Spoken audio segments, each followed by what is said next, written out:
Hello everyone, investment scams rampant. Please vigilant and discerning. Do not trust information from unknown sources. Please make sure to recognize 2 official Capital Securities community, Facebook, Capital Securities, YouTube, Capital Wealth Insights.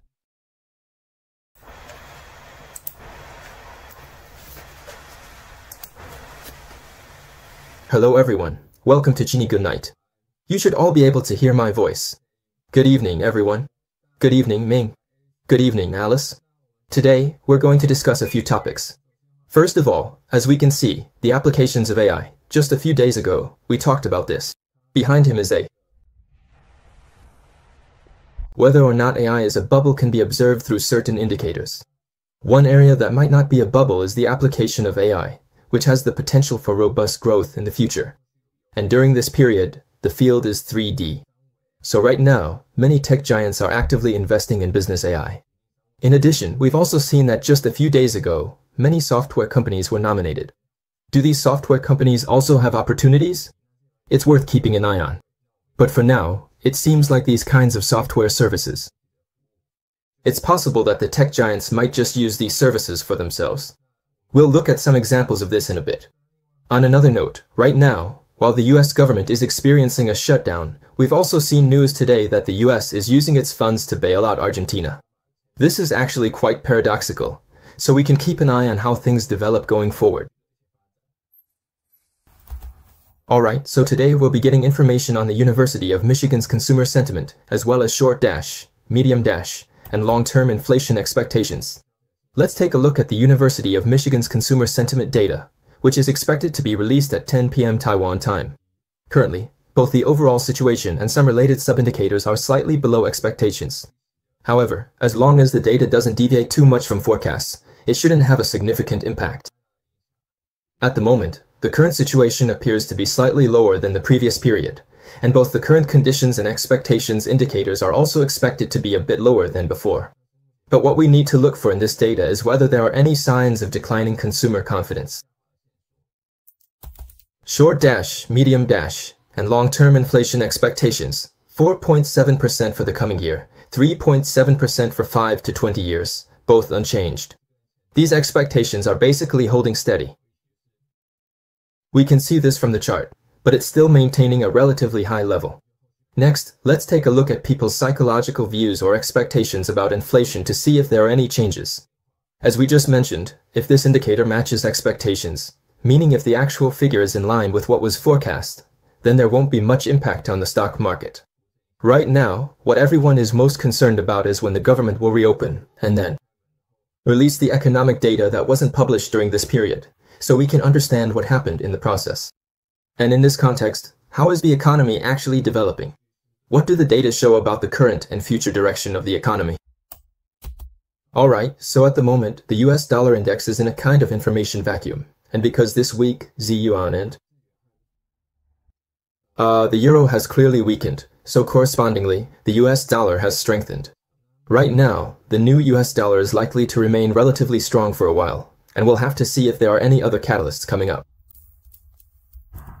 The recent strengthening of the US dollar has actually caused a lot of people who are shorting the dollar to misjudge the situation. But this is also because many things are happening outside the US, like with the EU at the moment. France still hasn't found a new prime minister, and today in Japan there are also reports about the collapse of the Komeito and Liberal Democratic Party coalition, but we're still waiting for more information. So a lot of these market changes are actually happening relatively quickly. Now, looking at US Treasury yields, they've been fluctuating over the past few days. Next Monday, the US bond market will be closed, and there's also been a lack of major economic data recently. So, the US market is kind of drifting in a no man's land right now, just moving back and forth. At the moment, it's still maintaining this ongoing volatility.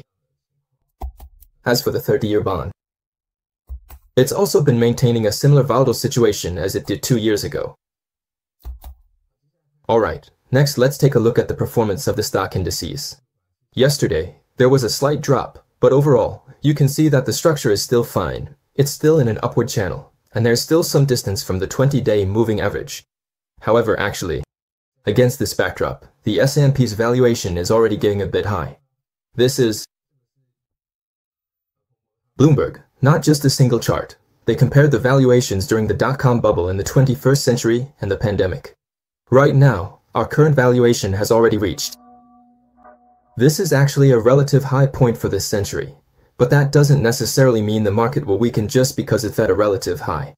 Still, as we've seen from many charts and indicators this week, the current valuation is at a relatively elevated level, which is a major warning sign. Or at least it serves as a reference, providing some basis for how to operate in the market going forward. Besides that, there's actually something else, just in the past few days.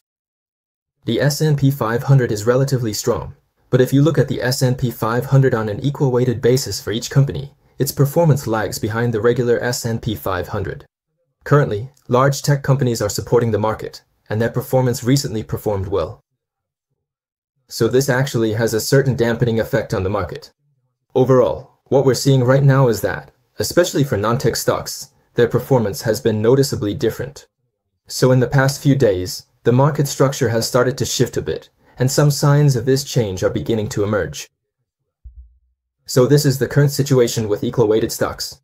You can see that over the past few days, there's been a gradual downward trend in equal-weighted stocks. Although there was a rebound on Wednesday, Thursday saw an even more pronounced decline, and it has already touched the moving average. So everyone should pay attention to the current situation. Alright, next is the Dow Jones. As for the Dow, its overall performance has been relatively weak. As for the Nasdaq, after the rally on Wednesday, there wasn't much change on Thursday. The K-line chart shows the same situation. So, looking at this week, Monday saw a clear rise, Tuesday a decline, Wednesday a rebound, and Thursday not much change. So, based on the current situation, it looks like as I mentioned in the past few days, we're still in a period of consolidation, and it won't be until next week that we'll see more direction. Alright, next, let's talk about what's happening around the world. There's been a lot of news coming out of both the US and China these past few days. First, in the US, they might restrict the operations of the Chinese router manufacturer TP-Link in the US. As you all know, TP-Link is quite well known and has a very high market value. It's a Chinese company, and because it has such a strong presence in the global market, it's also caught the attention of the US and European countries. Because of this scrutiny, TP-Link actually restructured the company last year, separating its operations in China and the US. In the US, they set up an operational headquarters, which is currently located in California. So, when you look at TP-Link in the US, it basically appears to be an American company. For now, the US government is just starting to take a closer look at them. You see, they're waiting to accumulate more leverage, so they'll have more bargaining chips when negotiating with China. On the other hand, China is also steadily building up its own leverage. Besides the rare earth export ban we heard about the day before yesterday, China is also being ambiguous about whether or not it will buy American soybeans. They haven't said yes, but they haven't said no either. This kind of attitude is pretty intriguing. Also, regarding the US-China tariff adjustments, right now it's just. The deadline for the previous extension is November 10th, so there should be something new before November 10th. Once the results come out, we'll know whether there will be another extension. Right now, we can see that both sides, before the negotiations their attitudes or their bottom lines are pretty firm. So what risks does this bring? It means that both sides might unintentionally escalate things. In other words, the intention might be to act tough before negotiations and build up leverage, so that during the talks, they can have more basis for negotiation. But if you act tough and the other side does too, then both parties might end up having to be even tougher. In the end, the result might not be what either side actually wants.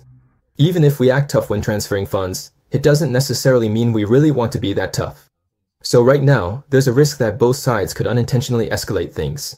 This risk of unintentional escalation also includes the possibility that the US might consider banning the import of certain Chinese goods.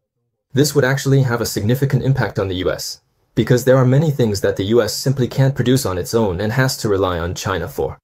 So if their attitude is relatively tough as well, that's not something they want either. If this attitude can be softened, then the risk is still there. However, current analysis from various sectors expects that, for now, the tariff truce will likely be extended. It all depends on how the US and China negotiate in the end, so at the moment, it's quite possible that the tensions will actually ease going forward. In addition, actually, as of this afternoon, starting from October 14th, which is next Tuesday, both China and the US will begin imposing additional fees on each other's port-calling vessels. This is also part of the bargaining chips. Also, before the market opened, there were reports that China will launch an antitrust investigation into Qualcomm.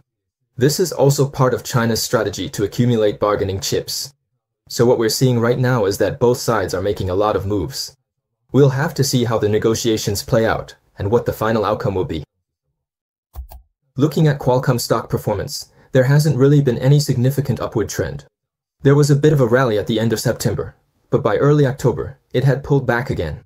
So at the moment, the trend is still relatively weak, and before the market opened, it was also showing a decline. Alright, next let's look at ongoing global news. Today, the US announced a $20 billion currency swap framework with the Argentine peso. This means that the central banks of Argentina and the US have established this arrangement. This is to meet the immediate need for capital transfers, with a limit of $20 billion. In addition, the US is also directly buying in the market to help stabilize the Argentine exchange rate. This is actually a very rare move. It's unusual for the US to do this, directly intervening in another country's economy and foreign exchange market. So this is extremely rare and quite extraordinary. So what exactly is the US trying to achieve here? Their goal is to save Argentina's President Milei in the midterm elections on October 26th, because it's just that. In the earlier local elections in Buenos Aires, his party suffered a major defeat, and people are worried that if he loses badly in Buenos Aires, he might also lose badly in the national elections. If Milei suffers a big loss, his economic reform agenda could be brought to a halt. So for Milei, his economic ideology is liberalism, while politically he is conservative, so in that sense, he aligns with the current US political stance and interests. At the same time, besides being able to support Milei, the US can also prevent left-wing factions from coming to power, and it also serves to push back against China's influence in Latin America. This is actually pretty interesting, because right now we can see that this situation is actually a great example. It's a microcosm of how money is tied to power and ideology. Right now, we can see that the US is taking a tough stance toward Latin America, especially toward Brazil, right? Yes, and also toward Venezuela. Why is that? Because Venezuela and Brazil are relatively closer to China, and ideologically, they're more left-leaning. So at this point, a few days ago, I saw reports saying that the US might be considering targeting Venezuelan positions on the ground, and they've already bombed a lot of ships overseas.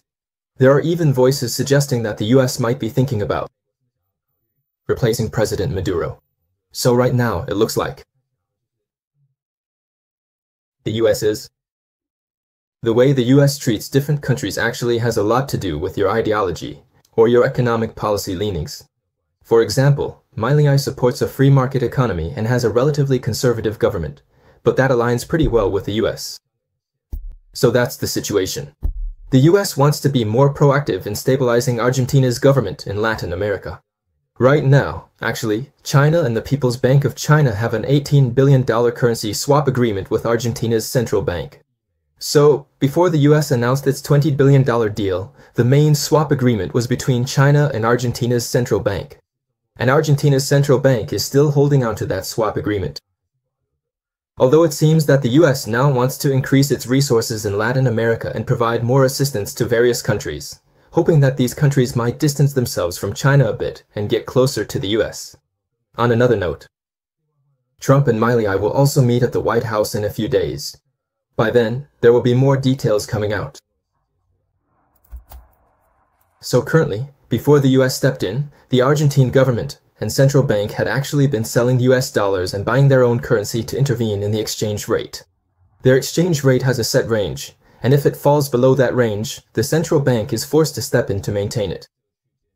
If the central bank doesn't have enough money or runs out of funds, the currency will float freely, and as a result, the currency could depreciate because of this. Right now, the Argentine government doesn't want their currency to depreciate sharply, so they've been using their national reserves to stabilize the exchange rate. But they're running out of money to keep it stable, which is why the US has stepped in to intervene. That's the situation. So what could be the possible consequences?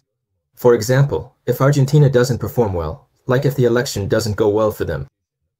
For example, if they don't win the October 20th election, since they already lost in the previous rounds.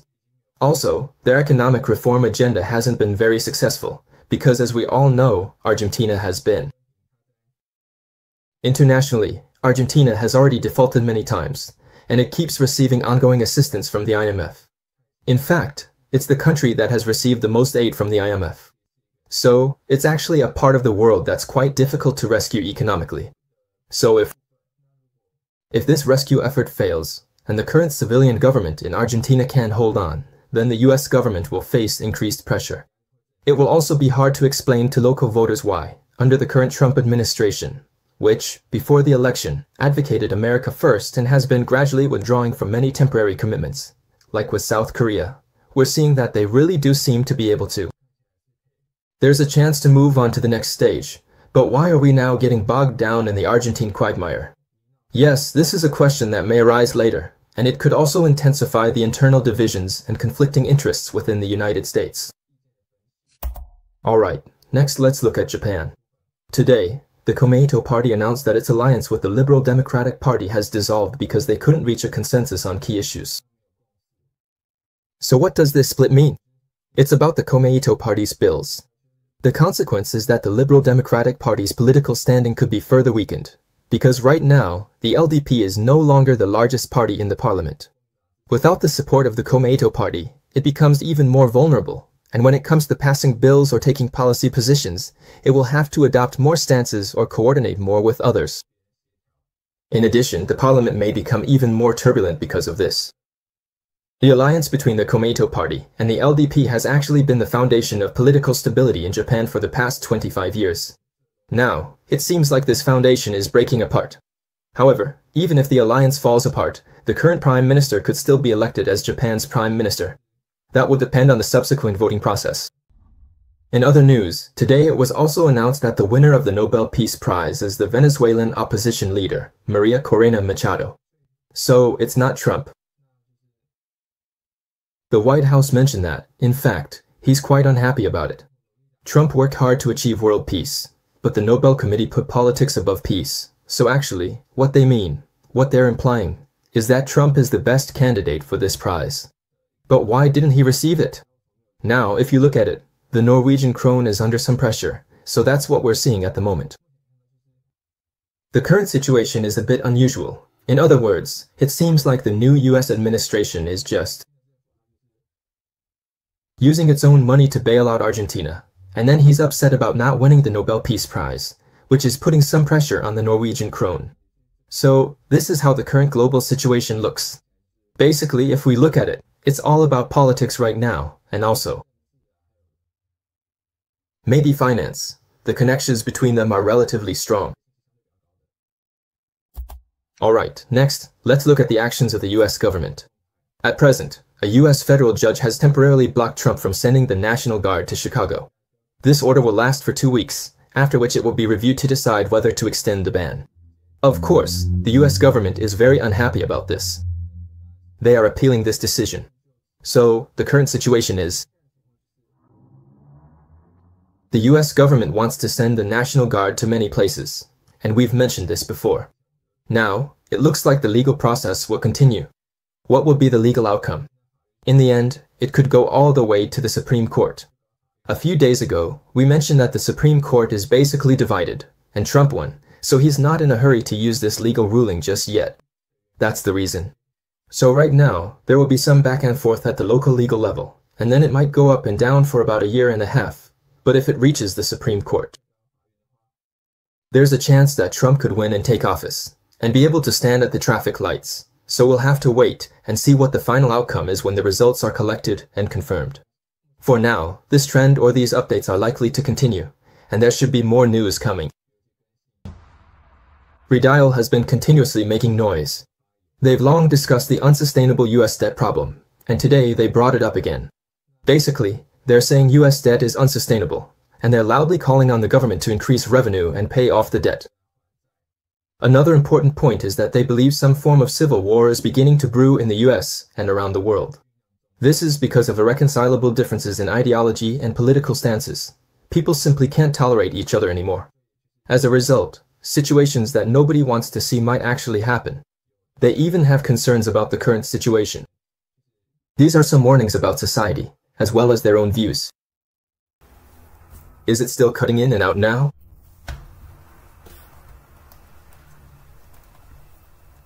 Because this comes from. Alright, then I'll try to get a bit closer to our microphone here.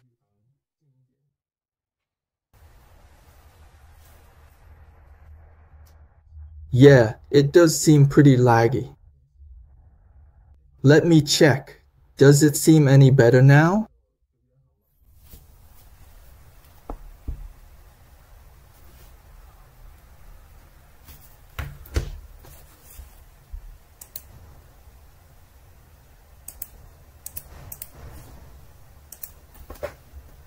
Alright, let's see. I'll try getting a bit closer to the mic and see if that helps.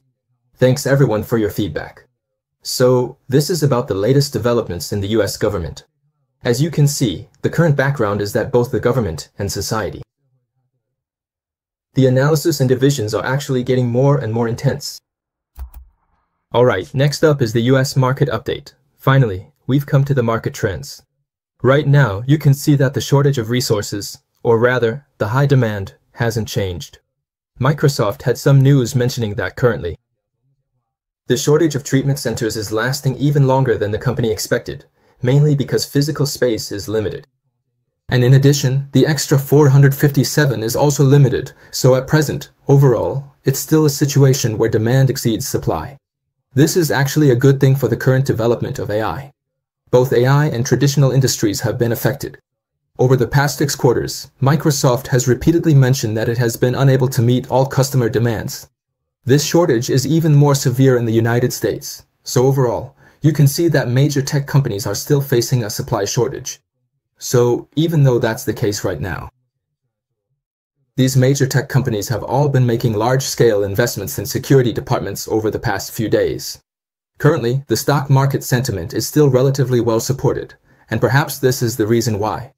Here, we want to bring up another perspective. Is it possible that AI could become a bubble? This is our suggestion.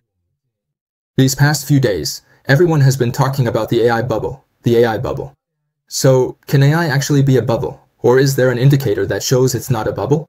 Looking to the future, will people? Okay, let's take a look anyway.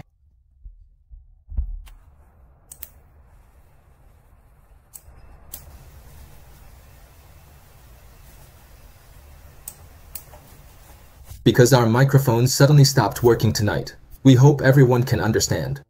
So let's get back to it and continue. Let everyone absorb things better. So what is the current situation right now?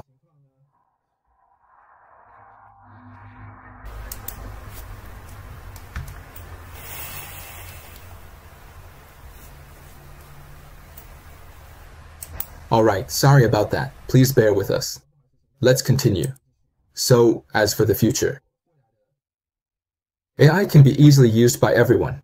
Just like how everyone goes online every day now, and we have so many applications on the internet. If these applications become widespread and accessible to everyone, then in the future AI will. We can use AI to achieve new business models or innovations. As a result, AI might not become a bubble, because everyone can use it themselves. It becomes a new resource that's readily available to humanity. Alright, so this is the current trend for Microsoft. At the moment, its performance is actually quite strong. After a period of steady upward movement and consolidation, it's now starting to show relative strength. Alright, next, let's talk about the dynamics of the US market. As we mentioned on the homepage, right now the tech giants are actively moving into the business AI market. This week, on Monday, we saw that OpenAI has. At this developer conference, they introduced a lot of software applications. The big tech companies support many businesses, so they thought, why not launch their own applications to compete with OpenAI? So right now, we can see that AWS has launched its business AI agent, Quick Shoot. This can be used for internal management, sales, and marketing within companies. The cost isn't high, $20 a month. It can also integrate with Slack and Salesforce. So who is its target audience? Well, if you don't want your data to be processed through GPT, maybe because you think OpenAI's database is too vast, with a lot of usage coming from individuals, or you're just not sure how they'll handle your data in the future, then you might need something that's more business grade. You can also use Quick Suite for enterprise products and services, which is an AWS service. As for Google, they've launched Gemini Enterprise, which costs $30 a month per account. Gemini Enterprise integrates all business uses, so you only need one platform, just one. It's an entry point, so it could really simplify the daily routines of office workers. Basically, for any future company employees who want to access internal company data, they can do it through Gemini Enterprise. It acts as a single entry point, letting you search for what you need and offering a lot of AI agent features. In other words, I can first, access data, and second, simplify or even automatically complete a lot of tasks on my own. This data can be connected with Salesforce and SAP, so right now you can see that the applications of AI are becoming more and more widespread, which ties back to what we mentioned earlier about whether AI is just a bubble. It really depends on whether it will be used frequently in the future and become part of everyday life. Now, with these kinds of business AI tools, it will become so widespread that it will penetrate into every company. If, in the future, everyone's work becomes inseparable from these services, then AI applications could truly become deeply integrated into our lives and become a part of our work. Alright, so now let's look at Amazon's performance. At the moment, Amazon has been relatively weak, and there hasn't really been any standout performance so far this year. As for Google, it currently seems, after reaching a relative high point a while ago, it has now started to consolidate. At the moment, it still looks like we're in a phase of sector rotation, where capital had previously flowed into Google, but now it's rotating out again. That's the current situation. However, there's nothing wrong with Google's fundamentals themselves. So, looking ahead, it's still a promising situation long term. Next up is Intel. What about Intel? Today, they mentioned launching the Panther Lake processor, built using the SPA process technology. As for this processor, it's expected to start being sold in laptops next year. So, what exactly are the benefits of this processor? To sum it up in one sentence, it's likely to be able to run more complex software and applications while being even more energy efficient. And actually, you shouldn't underestimate the significance of that statement. This plan is actually the root of these current technological breakthroughs. It's all about achieving higher efficiency and better energy savings, while still being able to do more. To keep up with the times and be able to run increasingly complex AI software, and so on. Right now, Intel has made some breakthroughs in this manufacturing process, but going forward, we still need to see whether there will actually be buyers for this, how its sales perform, and whether their next-generation manufacturing processes can continue to make further progress. Only by continuing to innovate and attract more customers will Intel have a chance for a real rebound. If we look at Intel's stock price right now, it's basically like this. First, there's government support as a safety net, and second, major companies like Nvidia are investing as well. So for now, there's a safety net in place, but whether there's more room for growth in the future really depends on the company's own performance. Next up is Salesforce. So what about Salesforce? The message it's sending is, well, as we all know, Salesforce's stock ticker is CRM, which stands for Customer Relationship Management. That's what CRM means, Customer Service Management. So Salesforce is a company that started out focusing on customer service. But what are they doing now? Now, they're moving into providing information business tools for enterprises. This is actually also a part of the broader business AI landscape. So, what exactly are enterprise internal information business tools? For example, let's say a new employee needs to request a new laptop. That falls under the scope of internal business operations within a company. Salesforce is expanding its business from just customer service to also include internal enterprise operations, with the goal of increasing competitiveness and launching more applications. This is actually quite similar to what we just mentioned about AWS and Google in the financial sector. So what about this? This will intensify competition with ServiceNow, because Salesforce and ServiceNow have more similar business models as industry peers. As for ServiceNow, it has also been actively expanding its customer service products. Originally, ServiceNow focused more on internal information business within organizations, but now both companies are moving from their respective areas into each other's domains. So Salesforce, which was originally customer-focused, is now also moving into internal enterprise operations. And ServiceNow, which was originally focused on internal enterprise operations, is now expanding into customer service. Recently, ServiceNow has also been poaching a lot of Salesforce employees. So right now, you can see that the big tech giants, whether they're in hardware, software, or CSPs, are all involved in this competition. Reporters are pushing for these kinds of internal applications, as well as competing more with OpenAI and seizing these emerging market opportunities. Alright, as for Intel's stock price at the moment, it looks like Intel will be fluctuating within this range, waiting to see if there will be any further improvements or positive news regarding the company's fundamentals. As for CRM, that's Salesforce, which you can rely on. Actually, software stocks are relatively weak, but recently there might be signs of a significant drop.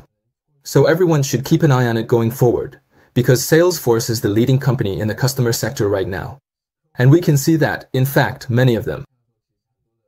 Its applications are indispensable, and it's also doing relatively well in the AI sector, staying ahead of expectations and leading the way. So, looking at it, there are actually some chances for it to make a comeback. On the other hand, there's ServiceNow. As for ServiceNow, its performance hasn't been very impressive either. So, it's really about seeing whether it will have more going for it in the future. It could be an opportunity for the market to change its perception of it. Alright, moving on to the latest market trends. Right now, Bank of America is compiling statistics for the week ending Wednesday, since they settle accounts every Wednesday. Funds flowed into assets, with money market funds receiving the most. Both bonds and stocks saw inflows. U.S. stocks saw net inflows for 4 consecutive weeks. U.S. stocks inflow was $14.2 billion, and total inflow across all assets exceeded $20 billion. U.S. stocks saw significant inflow over 4 weeks. This refers to the inflow for the week of October 8th. We want to emphasize that U.S. stocks are still experiencing a continuous net inflow. Additionally, Société Générale mentioned that U.S. tech stocks are not currently in a bubble. Why is that? It's because tech stocks now have strong profitability and excellent cash flow generation capabilities. In addition, the US dollar is relatively weak, which boosts overseas returns. Finally, the expectation of future rate cuts also supports the market itself. Actually, we've heard this argument many times already. So, the current situation, as we've repeatedly mentioned, is that valuations are very high. But people keep asking me if it's a bubble, and so, this is the situation we're in now. Because it's about being prepared and continuing to participate in the market, so that's still the main point. At present, this is a relatively good investment strategy. Now, moving on, I wonder if everyone is happy after seeing this chart. Recently, retail investors have significantly outperformed the S&P 500. Especially in these past few months, let's say starting from September. What's been driving this? Mainly, it's the fear of missing out and momentum, which are currently the main themes in trading. In addition, over the past few weeks, there have been a series of major AI-related deals announced. There's also the ongoing expectation of interest rate cuts, and finally, companies have shown resilience, which is driving risk appetite. So, looking at the current situation, overall, the expectation of interest rate cuts is actually providing a safety net for the market. On top of that, there are many event-driven factors, and expectations for corporate performance remain positive. So, all these factors are working in favor of the current rally. Retail investors, in particular, have started to significantly outperform the index. But as for the current changes in the market, this chart here, the index, was shared by someone from Citi. They mentioned that Citi is currently warning everyone that this current sentiment, or the performance of individual stocks, could reverse rather quickly. Because right now, what we're seeing is actually a lot of stocks have been performing really well, especially quantum stocks.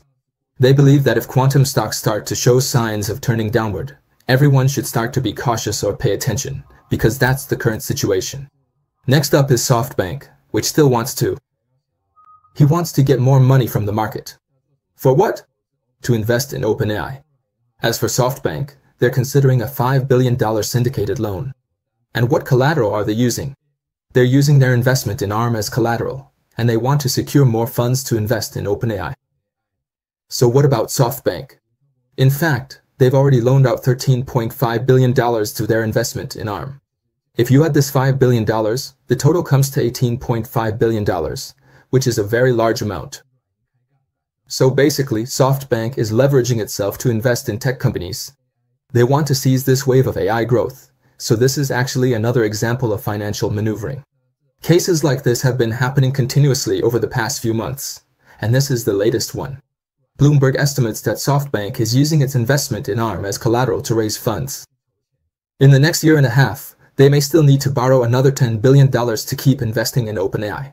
Because OpenAI is still a private company, and as a private company, it goes through multiple rounds of fundraising and keeps asking the market for money.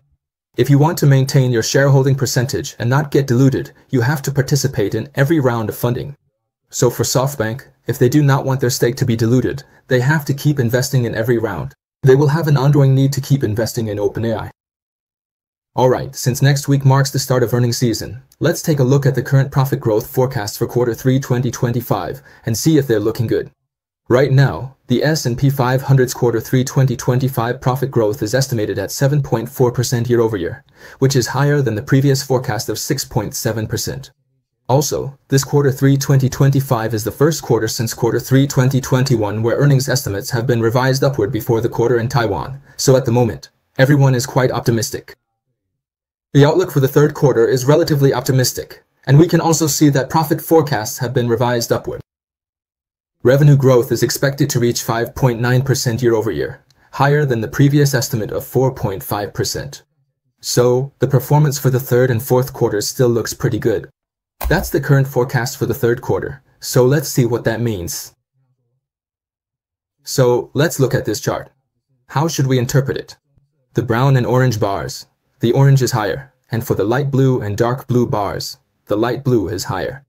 Right now, it looks like both the third and fourth quarters of 2025 are relatively high, and 2026 is as well. It seems that after the second quarter of 2026, maybe because it's still a long way off, there doesn't seem to be much change. But at least up to the first quarter of 2026, for now, things look pretty good. Profit and growth forecasts, as well as revenue and profit estimates, are all being continuously revised upward. But as for the current market changes, next week we'll need to look more closely at the details, like whether the US government shutdown will end or not. Second, what did everyone say in their earnings reports? So that's the current situation. Alright, now let's take a look at the pre-market strengths and weaknesses. Currently, in the S&P 500, Oracle and Intel are relatively strong in pre-market trading. Amphenol is also performing quite well, especially after receiving an upgrade in its rating. Broadcom is also doing relatively well. As for the weaker ones, we have the following. Align, which is actually a dental orthodontics company, along with Qualcomm and MOS, seem to be showing some weakness. Production interruptions? Let's take a look at the highlights. So, looking at it now, tech stocks are mixed in pre-market trading. AMD is down slightly, Qualcomm is down more, Amazon is also down, while the rest seem to be up. That's the situation for the S&P 500. Now let's take a look at the overall US stock market.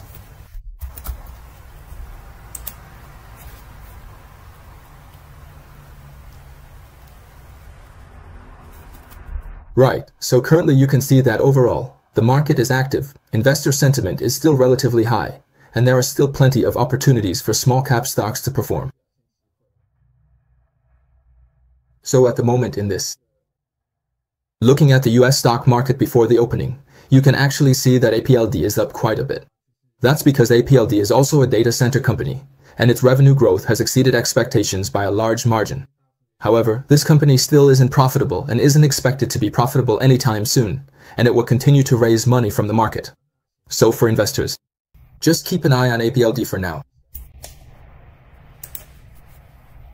On the other hand, let's take a look at the stocks that are down. As for the declines, it seems that individual companies have their own reasons for dropping. The one that fell the most is Venture Global, which appears to be experiencing some losses.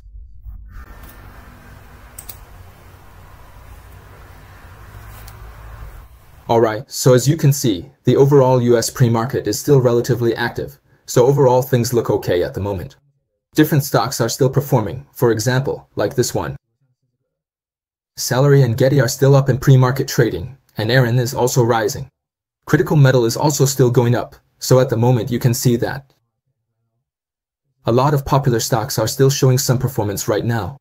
That's all for today's group discussion. Good night, and thank you all for watching.